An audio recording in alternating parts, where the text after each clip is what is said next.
Hare Krishna. So, welcome to Corporate Bhagavad Gita. There are prayers on my screen. You can repeat with me. Om Agyan Timrandasya Gyana Jana Shalakaya Chakshuranmilitam Yena Tasmai Shigruve Namaha Shri Chaitanya Mano Bhishtam Sthapitam Yena Bhutale Swayam Rupa Kadamayam Dadati Swapnantikam Vande Aham Shri Guru Shri Yuktapadagamam Shri Gurun Vaishnavamsha Shri Rupam Sagar Jatam Sahagna Natamitam Tam Sajivam साद्वैतम सावधूतम परिजन सहितम कृष्ण चैतन्य देव श्री राधा कृष्ण प्रधान सहगण ललिता श्री विशाखान्वितांश हे कृष्ण करुणा सिंधु दीन बंधु जगतपते गोपेश गोपिका कांत राधा कांत नमस्ते तप्त कांचन गौरंगी राधे वृंदावनेश्वरी विश्वभानुसुते प्रणमामि हरिप्रिय वाञ्छाकल्पतरुभ्यश्च कृपा सिन्धुभ्येव च पतितानां पावनेभ्यो वैष्णवेभ्यो नमो नमः जय श्री कृष्ण चैतन्य प्रभु नित्यानंद श्री अद्वैत गदाधर शिवासादि गौर भक्तवृंद हरे Krishna Krishna Krishna Hare Hare Hare Rama, Rama Rama, Hare Hare. So, welcome to Corporate Bhagavad Gita. We are discussing the 5th chapter of Bhagavad Gita.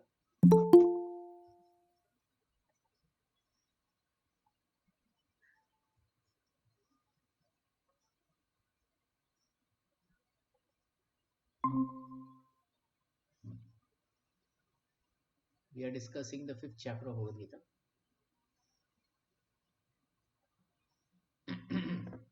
And we are going through Srila Yamunacharya's summary of every chapter of Bhagavad Gita. And in the 5th chapter, he says this: Karma Yogasya Saukaryam Shaigram Kaschana Tatvidaha Brahma Agyana Brahma Jnana Prakaraha Sa Panchamadhyaya Uchyate. Panchamadhyaya means 5th chapter. In 5th chapter, Shri Krishna says Karma Yoga is Saukaryam, is simple, Shaigram, very quick. It gives quick results. Kashanas Tatvidaha, it has few parts, angas of Karma Yoga. Brahma Jnana Prakarakaha. So here is the quality of Samadarshana, to see all beings equal. So these things are discussed in the 5th chapter of Bhagavad Gita.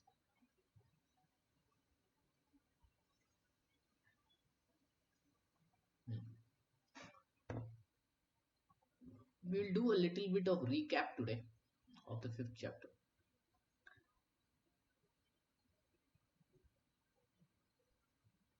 In the first verse, Arjuna asks, first of all, you ask me to renounce work.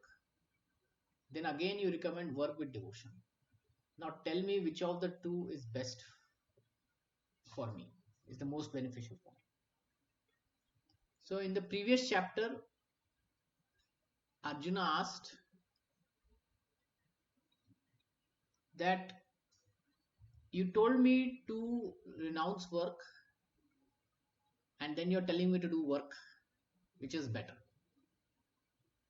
Arjuna was liking renounce work because it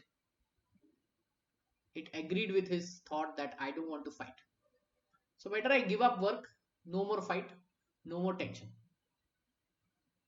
But then Krishna says, get up and fight.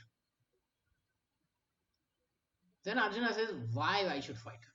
So for that reason, 3rd and 4th chapter was spoken to give the importance of Karma Yoga.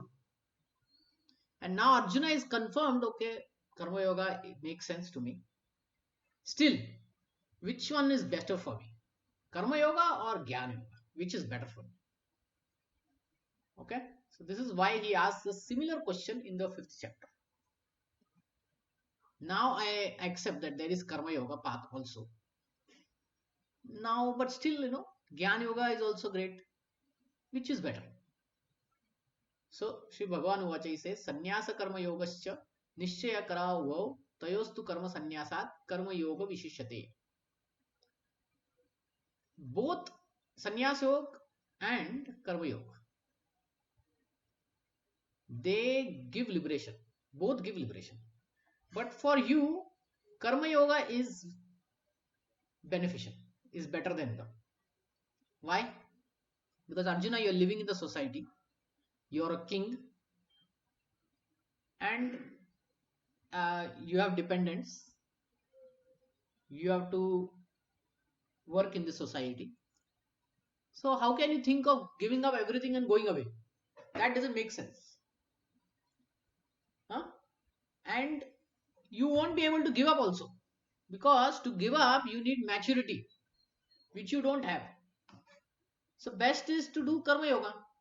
So karma yoga is better for you. You understand? Any questions?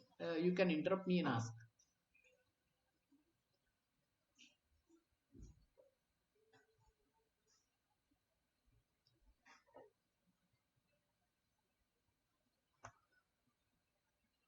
Third verse. One who neither hates nor desires the fruit of his activities is known to be always announced. Nitya sannyasi. So this karma yogi is a nitya sannyasi. You want sannyas yoga, but in karma yoga also you can get that. Only thing is you don't have to hate or desire the fruit of your activities. Then you're nitya sannyasi. Yona dveshiti na kankshati nirdvando hi mahabaho sukham bandhat pramuchate. And karma yoga is sukham. It is pleasurely, it is happily done. It is not, um, you know, troublesome. In the 12th chapter, Krishna says that avyaktam, klesha, all this path of Jnana Yoga is very klesha, is very difficult, very troublesome actually. But in case of Karma Yoga, he says Sukham. And in case of Bhakti Yoga, he will say Su Sukham, extremely happy. So why Karma Yoga is Sukham? Why Karma Yoga is happily done? Because Karma Yoga is to be done as per our psychophysical nature, as per our swabhava. We are made with certain kind of qualities, certain kind of features, and if we act in that way, then we are very happy, isn't it? Yes. Tell me something that you don't like to do.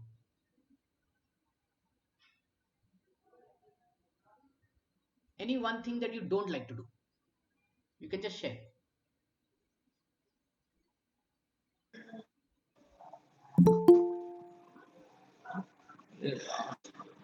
My commutation to work, Well, commutation. waking up early and then Oh, commuting. that is not psychophysical nature. Okay, that is just the today's travel thing. That's not psychophysical nature. But do you like to go to trekking, trekking, and Yes. okay, you like to go for trekking. Now I will tell you that is something you like to do because your body, your mind, everything is geared towards that. Given a chance, you would like to trek. You like to go to some mountains or some trail and come back, isn't it? Yes. Okay. Now I'll tell you about me. I'm not so interested in trekking. I would rather do something else. For me, walking on a beach is very good because that is my nature. Your nature may be to go up the mountain, come down. My nature is not that. My nature may be towards the beach, walking on the beach, taking bath in the river, sea. It could be that. So this is our psychophysical nature. That is your nature. That this is my nature. Now something, if our job is in that nature, we will like it, right? I'll Yes. I'll We explain. love it. Yeah, I'll explain. Like one of my boss, he was a Canadian boss. So he told me that one of the person was working with him, um, junior person, very just passed out from college. So he was doing this job, and the job was to do it on a computer, sit in the full day, and do it in front of the computer. After a few months, now this boy came and he told that I'm not liking this job. They said, why? What happened? Well, he said, it pays well, there is no doubt in it. But I like to be out on the field. I like to be out on the field. I like to move around and all. That is my nature, he said. So I want to do that because it is aligns with my nature, aligns with my, the happiness that I'm seeking. So I'm thinking to join a power company. These power companies, they install power installations, big wires, right? They have to be always on the field doing stuff, right? So he said, I will join that company because that is where my liking is. I can be out on the field and I can still do my work. He was electronic engineer, so he can still do his electronics continue over there, but not a desk job, but something one does with hands and legs and out in the field. So many people want to work in a company in front of a laptop, but this person wanted to be out on the field because that is his nature. So when we align with our nature and we do our work, then we'll happily do it, isn't it?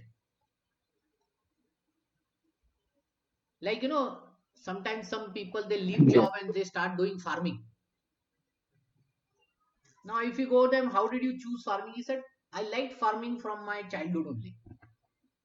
And I didn't like this job, going to office, factory and all. So once I got some financial money, I just moved to farming. That's where I like. I like to touch the mud. I like to breathe in free air. So he's aligning his whole work according to his nature. Getting?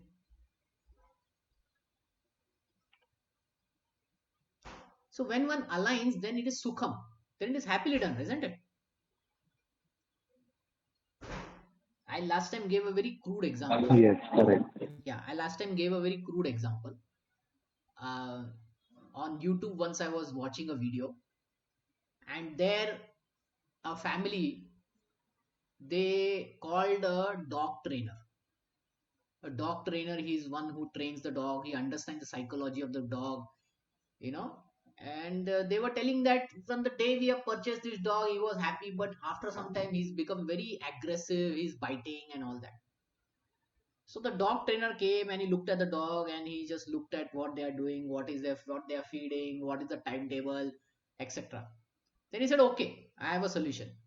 So then he took the bicycle, he put a leash around the neck of the dog and pulled the dog out of the home.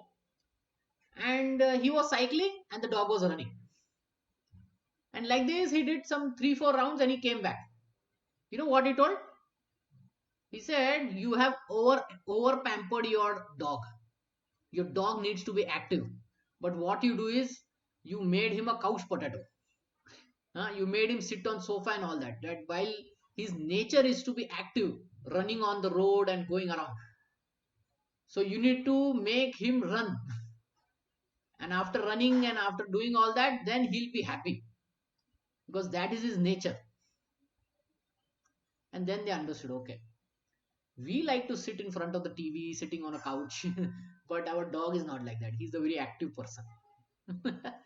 So everyone has a nature. Every animal also has a nature. We human beings have a nature. If we align to that nature and do our job, then we'll be happy, isn't it?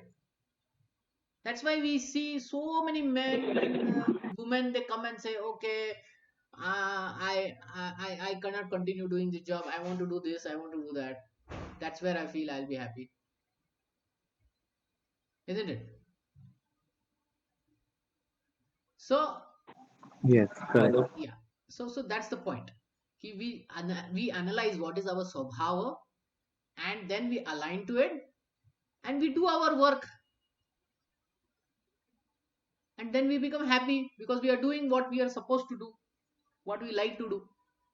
So Bhagavad Gita also says, find out what is your nature and then align your work with that and do it in a dharmic way. Then you will be happy. Sukham bandhat pramuchate.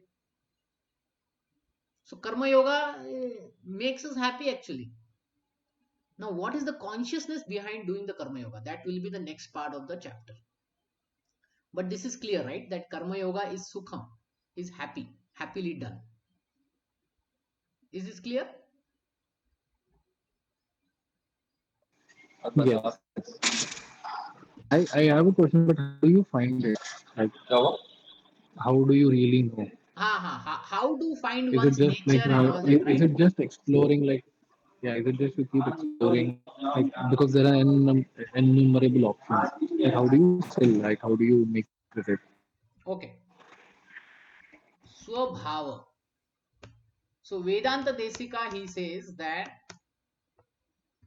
we need to find our swabhava. No one else can do this job for us.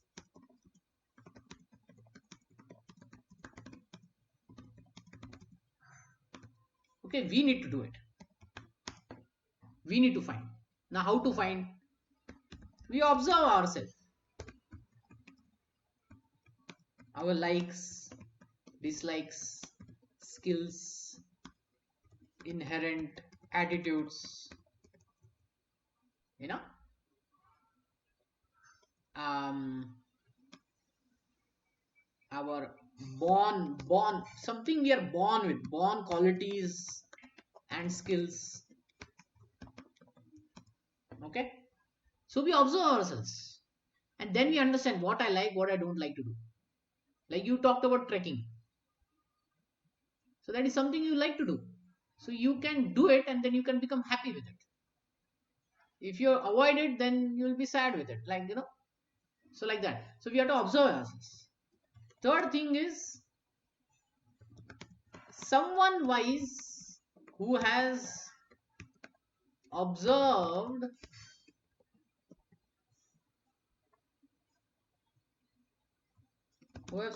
us for a long time, who has observed us a long time and is unbiased, can say something about our swabhava. They can tell something about our swabhava. Okay, those who can observe us for a long time and they are unbiased. They are not telling it for their benefit. Okay, sometimes people tell for their benefit what we should do, but that is not what is our swabhava. Our swabhava is something that they look at us and they say, okay, this guy will do it like this only. Hmm? So sometimes from a wise person we can understand what is our swabhava. If somebody is telling us this is your swabhava and all that, then we should be very careful in accepting that advice because it may be biased. So we should look for unbiased wise people. Generally it is a teacher, generally it is a guru. Sometimes it could be our parents, sometimes it could be our uncles, and sometimes friend also. Hey man, I know what you are, I know what you like to do, like that. Then we know, okay, this makes sense. But again, friend is friend now. You can take some advice, not every all advice. A wise person, elderly person, who has watched us like a teacher, he can give better explanation on of our swabhava. Hmm? Okay, now fourth is using Vedic astrology. Vedic astrology will tell what kind of combination of gunas are there in us, where our karmic aligns to, what kind of job it aligns to, business, entrepreneurship, service based, administrative, leader, research. So Vedic astrology can go in all that details because the planets are driving us. The three modes are driving us. So Vedic astrology can look at all that. So this is how Vedanta Desika, the great Acharya of South, he explains how we need to find our swabhava. We have to find it ourselves. We have to observe what we are. Okay. Now this there are some assumptions done that we'll be trained in knowledge. When we are trained in knowledge, then whatever we observe, we can make good observations. We should be trained in some knowledge. So then we can know, okay, this is where we are. Does it help? Yes. Yes. Yeah. And one last thing I want to say, it takes time to find our sabhava.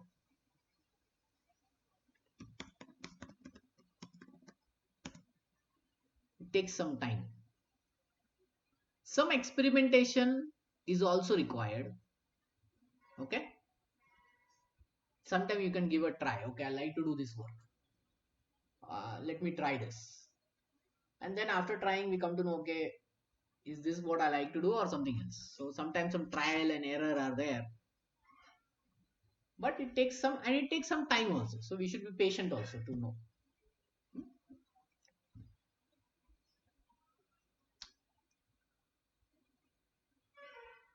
Okay. Where were we exactly? Ah. So yeah, when we align to our swabhava and do dharmic activity, so in the Vedic times it was very easy: Brahmana, Kshatriya, Vaishya, Shudra. Okay, similarly on the today's line also we can see what we are: Brahmanical, Kshatriya, Vaishya or Shudra. There are a list of qualities for it, and we can see what we are exactly. So okay.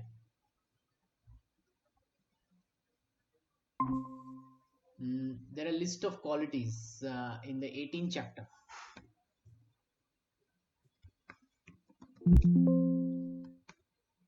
Yeah. So we should observe in ourselves. Are these qualities in is what we like to be in? Okay. Peacefulness, self-control, austerity, purity, honest, tolerance, honesty, knowledge, wisdom, religiousness. Then we understand, okay, we are more toward Brahmanical culture. Otherwise, are we interested in heroism, power, determination, resourcefulness, courage in battle, generosity, leadership? Then we should align it to our Kshatriya. Otherwise, farming, cow protection, business, a natural Vaishya, and Shudra is doing labor and service to others. Okay, so we should observe what kind of qualities we have, and broadly we'll come to some conclusion. Then we should try that thing, and if we like it, then we know, okay, I am now in the right. Uh, I am now in the right place doing my swabhava activity. Okay. Okay, so we discussed in length how karma yoga is sukham, is happily done. Then Krishna says Sankhya Yoga Pritak Bala Pravadanti na Panditaha Ekam Api Astita Samyak Ubhyor Vindate Phalam. That Sankhya Yoga and Karma Yoga, both. The paths are different. Okay, paths are different, but you achieve the same goal. Don't think it that you will achieve some different goal. Paths are same. Paths are different. Yes, paths are different. Definitely paths are different.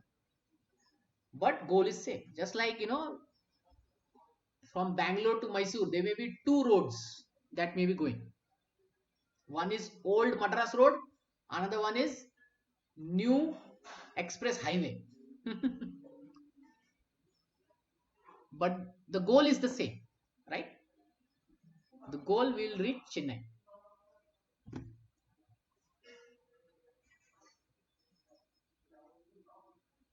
Yat Sankhya Praptya Sthanam Tad Yoger Api Gamyate Ekam Sankyam Sa Yogam Sa Ya Pashyati Sa Pashyati. Prabhu, Yeah. sorry to interrupt. I'm not able to see your screen. Okay. Anyone else? So, Okay. Something happened. Screen got disabled. oh, okay. Yeah, now I can see Prabhu. Yeah, thank you. Okay. Oh, did you all see this? Whatever I typed. This one. Did you see this? Whatever I typed. Sorry, Prabhu, I joined. No, actually, it's audible to me now. I don't know if it's like Okay. problem from my end or You can yours, see the but now screen it's now, right? visible. Yes, yes. Now it's visible. Okay. I typed these 4 points here. Swabhava. Okay. Okay. Hmm. Okay. So yeah, fifth verse we are in.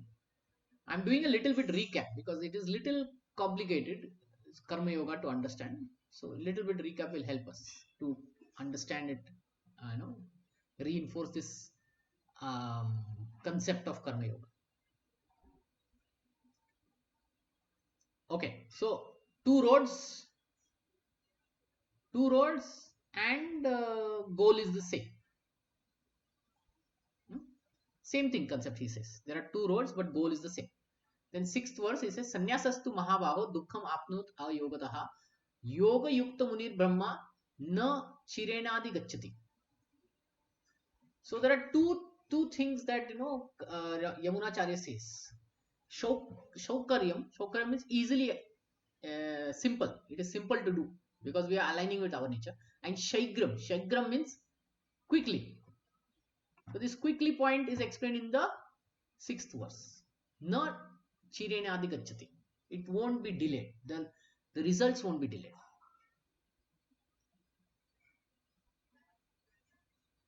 So Karma Yoga definitely means to engage in the activity. But we have to renounce the fruit of it. Okay. And second thing is one who's engaged in Karma Yoga will achieve supreme without delay. Basically, in less time, he will achieve. So it is quickly done also. Jnana Yoga is a difficult process. Why? One has to take sannyas. One has to leave everything and go. That is Jnana Yoga. Like once I told, Adi Shankaracharya. He once defeated a scholar, and the scholar was a married person.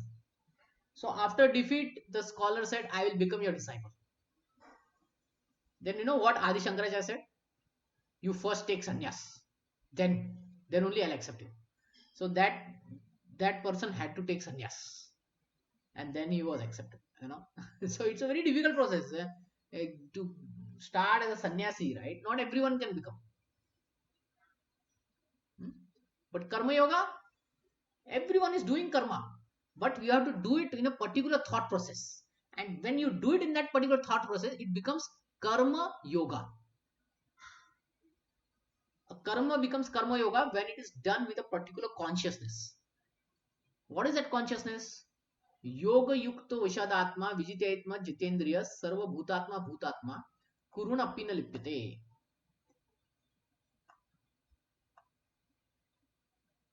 That consciousness is what first is when we do karma yoga, it is reducing our raja and tamogun, and it is bringing more vishuddhatma, that is mode of goodness. Then we are controlling our senses.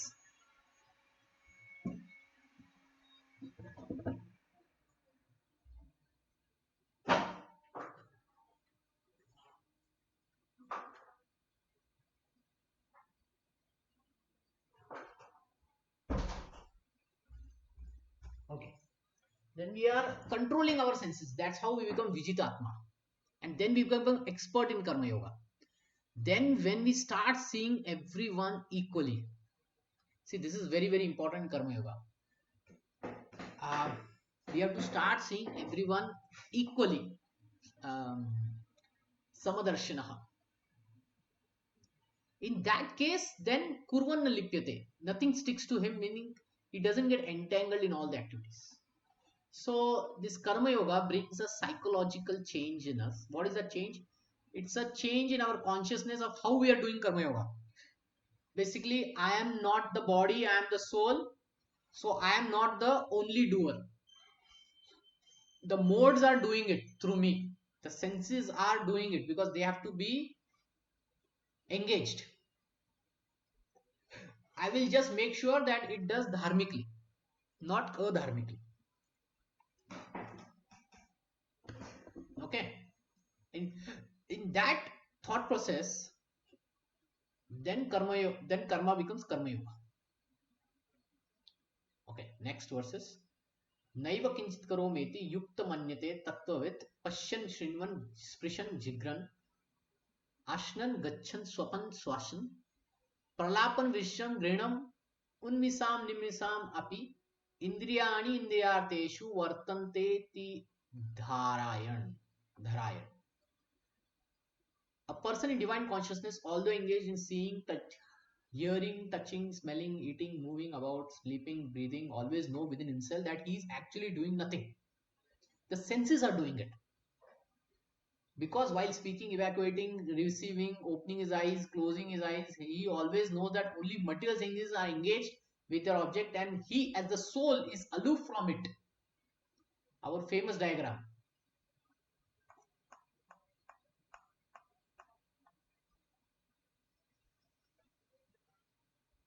Senses are engaged, the soul is aloof from it.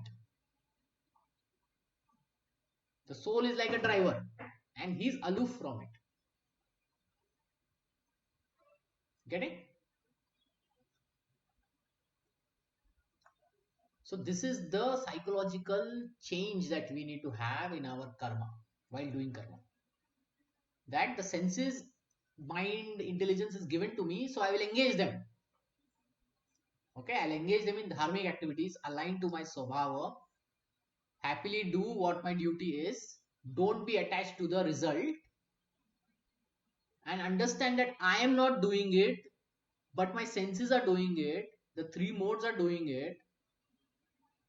And that's how one becomes internally detached. Externally fully engaged. Internally becomes detached.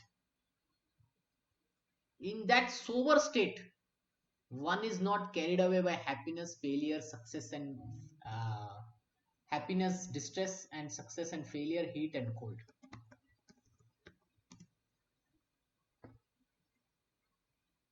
Getting? This is the consciousness behind doing karma yoga. Externally fully engaged, internally detached. ब्राह्मणी आद्य कर्माणि संगम त्वक्ता करोति यः लिप्यते न से पापेन पद्मपत्रम इवाम भसात. We are detached. We perform because we have to perform, but without attachment. Surrendering the results onto the Supreme. And because we are doing it dharmically, we are not having any sinful actions connected with it. Then how we become? We become like a lotus feet and a lotus leaf untouched by water.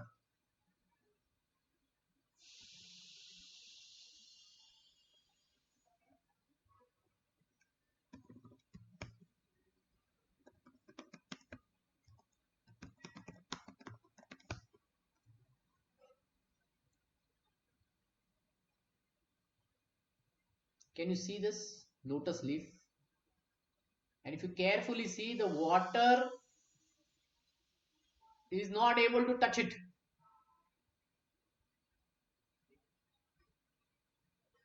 It's called hydrophobic.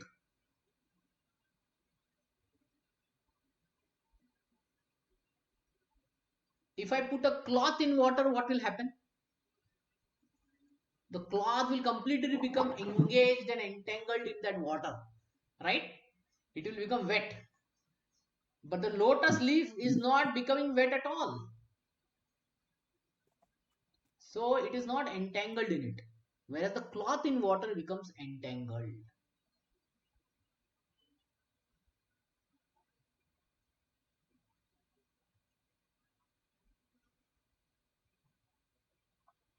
So Prabhupada gives translation as one who performs his duty without attachment, surrendering the results onto the Supreme, is unaffected by sinful reactions, as a lotus leaf is untouched by water. And Ramanujacharya, he gives a translation as purport as Brahmani Adya Karmani. Whatever senses mind that I have, I will put it in dharmic work. Because my senses and my mind, they always need to do something. So better I engage them in the right activity, in the dharmic activity. Sangam Twakta Karoti. I'm not attached to all that I get from this. I'm not attached to it. In this way, one is not entangled in this world. See, when one becomes entangled, when he wants something out of it, isn't it? When he wants something out of it, then he becomes more entangled. Just like in a story, a person becomes greedy. And in the greed, he suppose he finds gold in a cave. So he takes that gold, puts in his pocket. Then he thinks there may be gold inside the cave.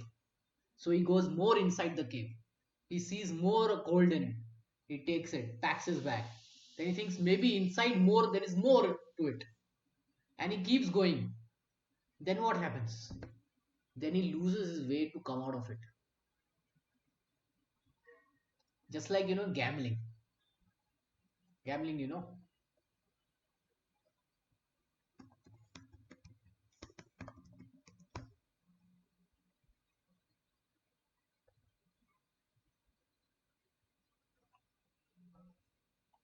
in gambling, what happens? Person puts some money, then loses it. Then he thinks, I'll put more and I won't lose. So he keeps putting this one, and then what happens? The debt increases that he cannot pay. So one is entangled in doing this. But if he's detached, he won't take part in gambling. Right? If he's detached, he won't take part in gambling. Then he won't be entangled like this.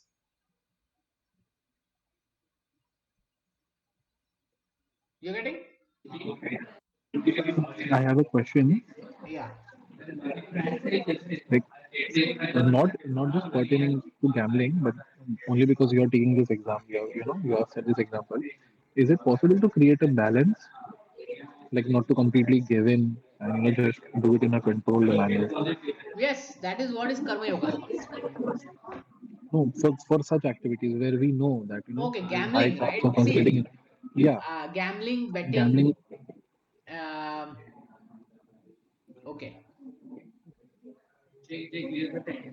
If gambling is done, which doesn't involve any hard work,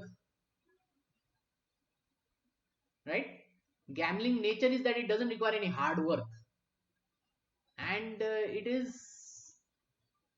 disturbs the mind a lot. What happened to my money, like that, and it doesn't have any clear picture whether he will win or lose. See, we talked about gambling, right? But let's put the word gambling meaning.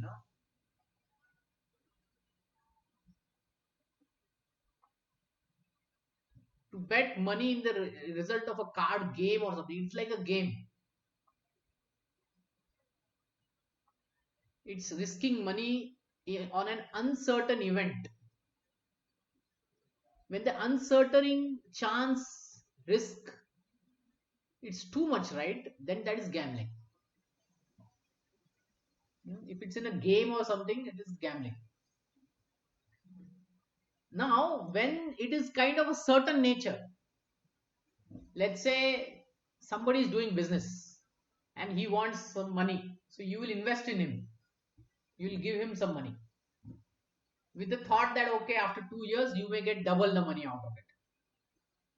That is not considered gambling. Why? Because your friend is doing something that is legal and is trying to do a legal business, and if it works out, then you will get your money back, double money back, right?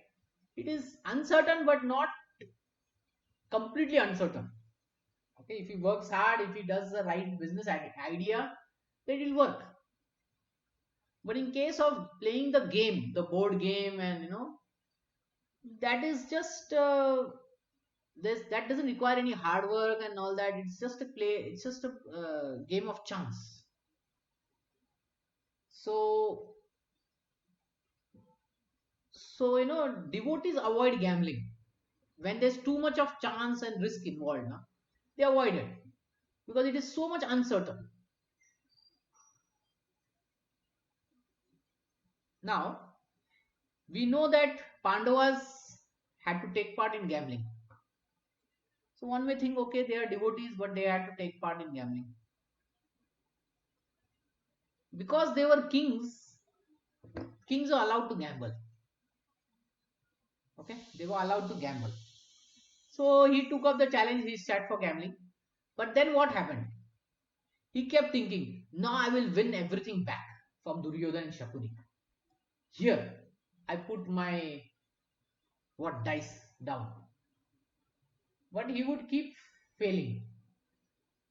And Shakuni and Duryodhana would keep winning.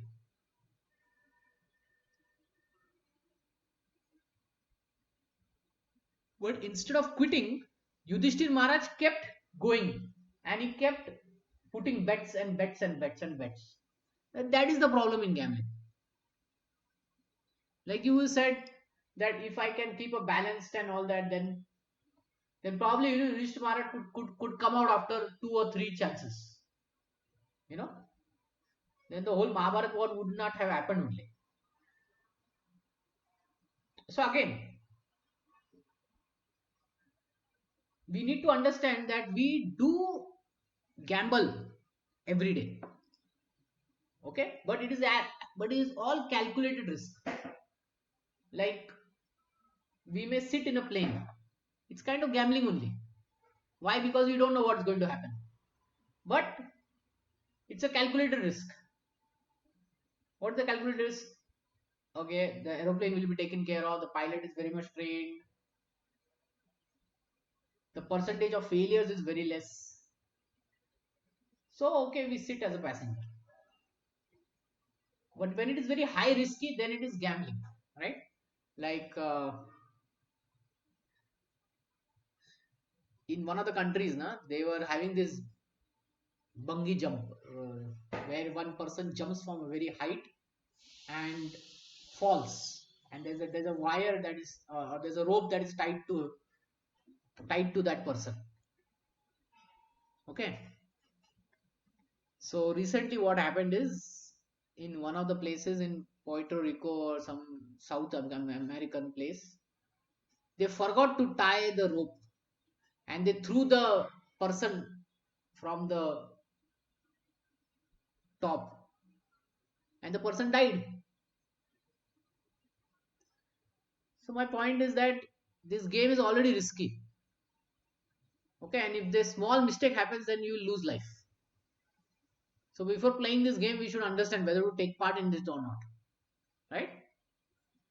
Whether that fun of falling down is worth it, right? So it is not just in stock market we are gambling; we are gambling everywhere.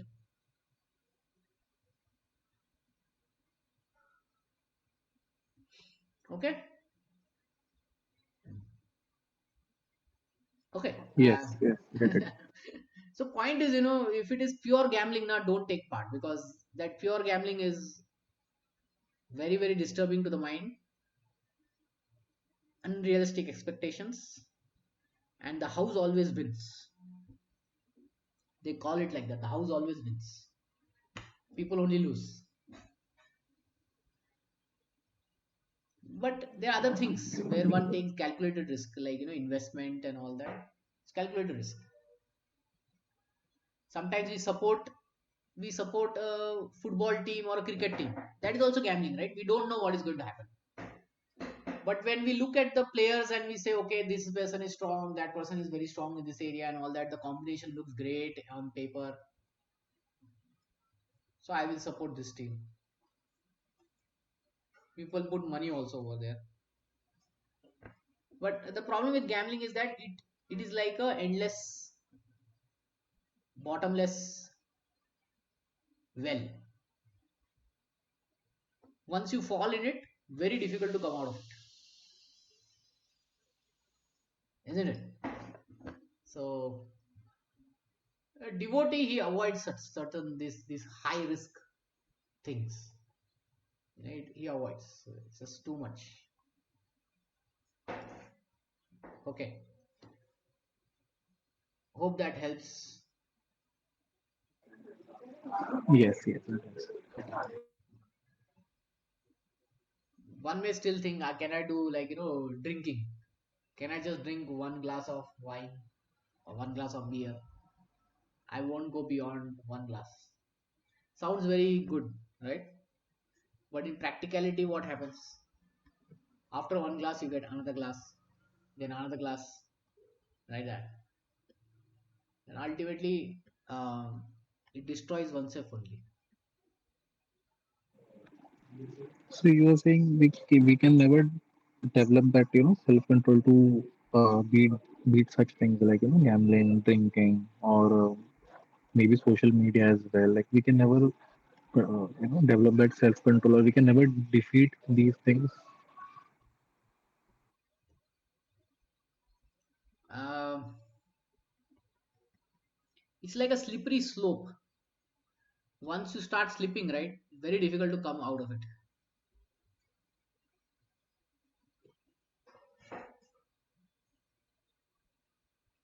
We have great example of Yudhishthir Maharaj,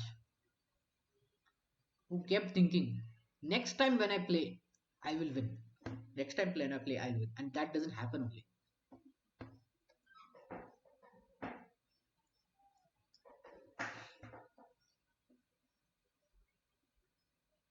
So, your question was that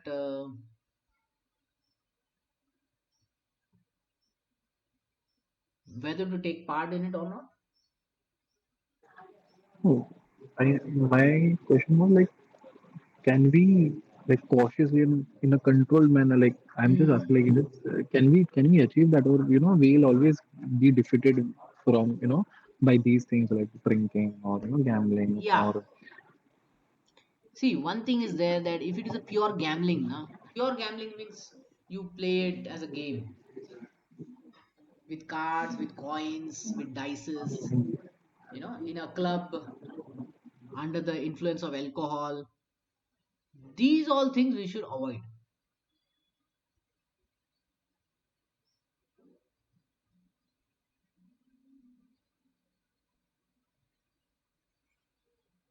Hmm?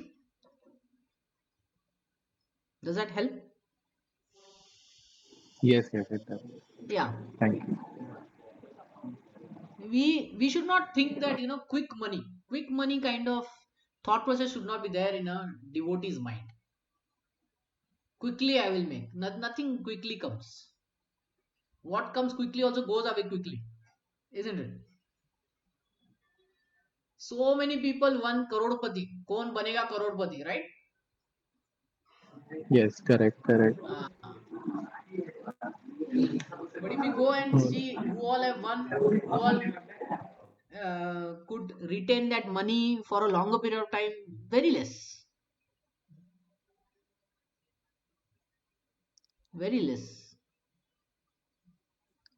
Prabhu, if you check SanDisk stock,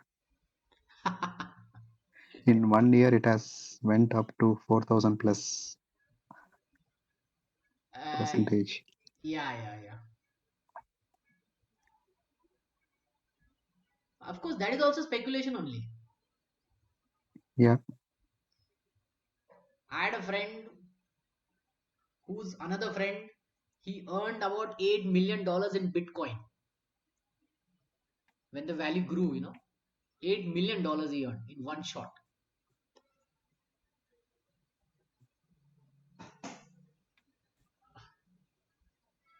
See, when such money How is happens. his life now?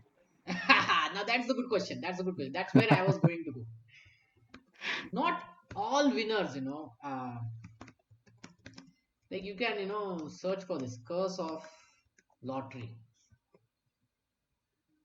We will just read the AI mode of it because it will give us a summary of it.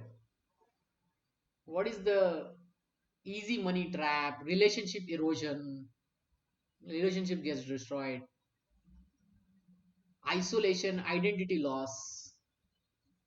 What they have seen is that those who get such quick money now, they are not able to manage it.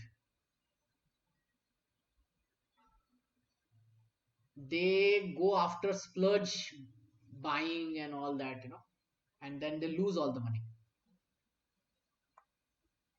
And they say they're given even names also.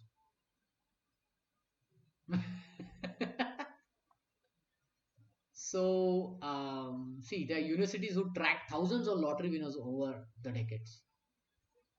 The data revealed that most major winners actually sustained long-term increase in overall life satisfaction, chose to spend their wealth gradually over decades, and managed to avoid bankruptcy by making pragmatic financial adjustments rather than reckless expenditures.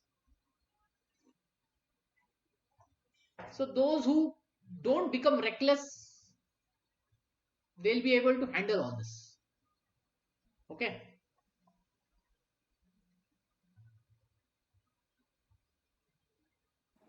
I asked about gambling because I've come across many MLM schemes. That you get this product and you sell it to so much number of people. You make members. You must be knowing about the MLM scheme, and Huh. it's yeah. So I've come across few in recent times, and you know I used to like, there used to be, meetings for an hour or so, and in the end, I used to get to know, like this is MLM. Like, we have to make members, and we have to pay some money, and they will sell big dreams. And the reason I'm asking because I've seen people, get trapped in it. I've seen some people learn from it, but I've always stayed away from this. But I think See, we this have is to not direct think. gambling, but See, we have to see whether it is pure gambling or it is very legal. Hmm? This is legal, but I don't know. I find this very because in the end, most of the companies they shut off, the promoters run away. They make sure to target people who are older in age or who Yeah. are like middle or lower middle class, sell them dreams. And I've Yes. seen Yes. people in my friends, my family, like to fall prey to these things. And no matter how much I or we try to explain it to them, I don't know. It doesn't like they would never understand. I don't know what level of brainwashing is this. So from that perspective, I had asked you the question, like, can we do it in a controlled manner, or we, like, or we get defeated from it? Like, is it unavoidable?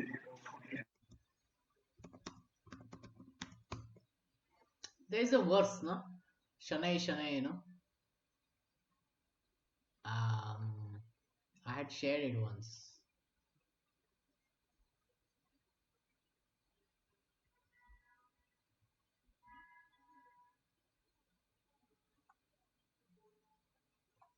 Just like, drop by drop,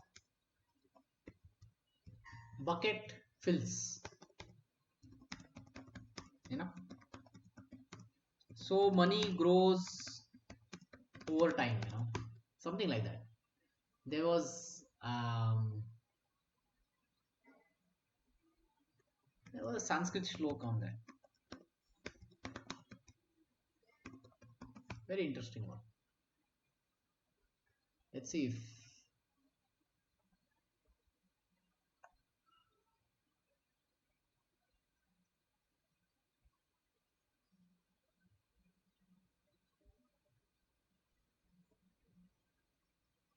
see many things like you say, protect and conserve what you have, and then focus on enhancing and growing, investing, like that. Anyway, um, drop by drop, what is filled. Similarly, wise person gathering little by little fills himself with good.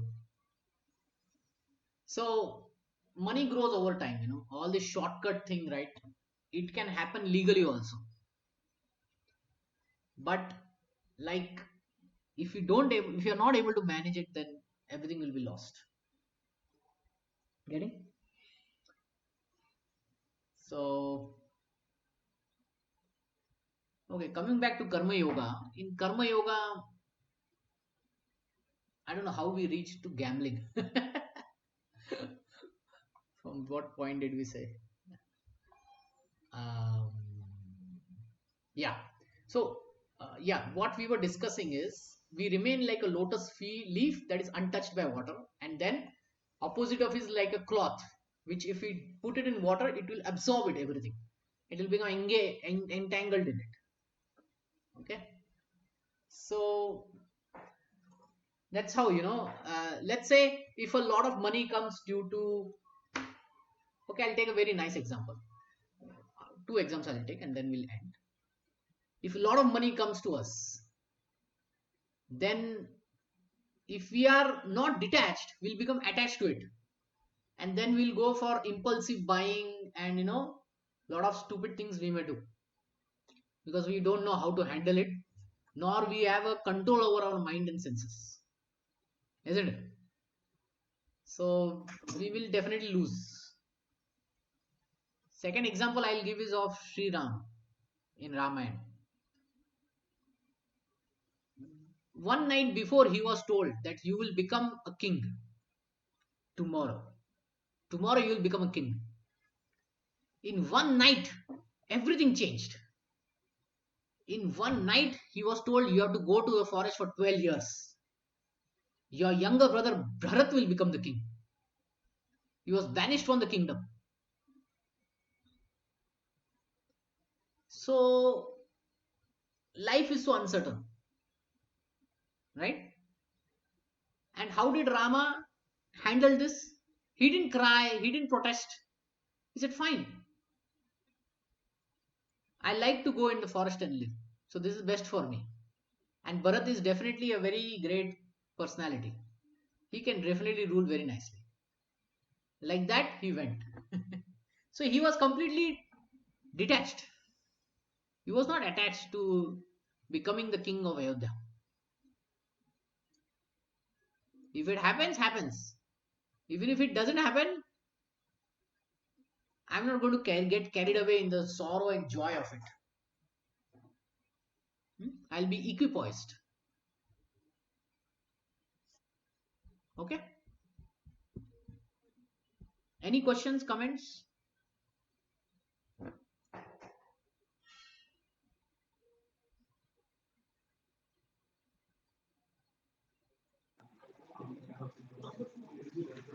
How do you know that when to give up then? You mentioned like Lord Ram, Sri Ram, No, it is Don't not can about we when to correlate give with up. giving up? When we get it, also, we are very detached. You understanding? Even before becoming a king, he was not jumping up and down and saying, I'll become a king tomorrow. He was well balanced. Even before that opportunity came to him. And when the opportunity came to him, he didn't go around celebrating big parties. Yes, tomorrow I'll become the king. Here, everyone pick up a glass of wine. It was not like that. Vashishta Muni told him that today night you have to fast. You and Sita both have to fast. Tomorrow, after the Raj Abhishek, you will break the fast. It's something like that. But in one night, because of Kaikai and Mantra, everything was taken away from him. The next morning, he got the news from his father that he has to leave the country, leave Ayodhya, and go away for 12 years, not come back. Bharat will become the king, not you. And he was calm and cool. So it is not like he understood now I have to give up. No. Even before that, he was very calm and cool, completely unattached. Getting? So instead of asking this question when to give up and all that, question is why are you attached only? Be in a detached mood. If it comes to you, take care of it. If it is taken away from you, give it up easily. Don't be so attached to it. Okay? Yes. Got it. Yeah, it takes some practice. Okay, we need to have other pleasures in life to give lower pleasures, to give up lower pleasures. So One of the thing in karma yoga is when one is established on the level of atma, then he can give up all these lower tendencies. It doesn't happen intellectually, it happens by experience, direct experience of the higher truth. Then only one can give up lower pleasures. Getting? So sadhana is required, then uh, giving up for lower pleasures um, becomes easy. Hmm? Okay. Any other question Yes. anyone has?